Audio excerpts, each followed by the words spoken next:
Today you will learn how to change the color of a PNG image in Adobe Illustrator. So here I have a PNG. You can choose any PNG that you want to change. First of all, you have to go to Window and then click on Image Trace. From the Image Trace panel, change the mode to color, and from the Advanced settings, click on Ignore White and click Trace. The image tracing work will start.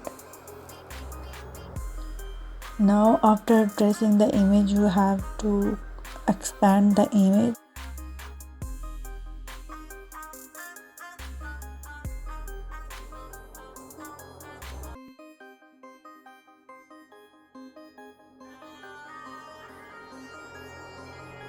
Go to recolor artwork.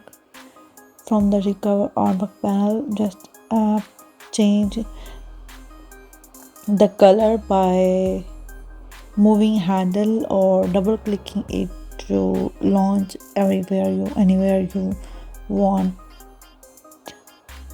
That's it. I hope you have liked it. So I hope you have learned how to change the color of a PNG image in Adobe Illustrator.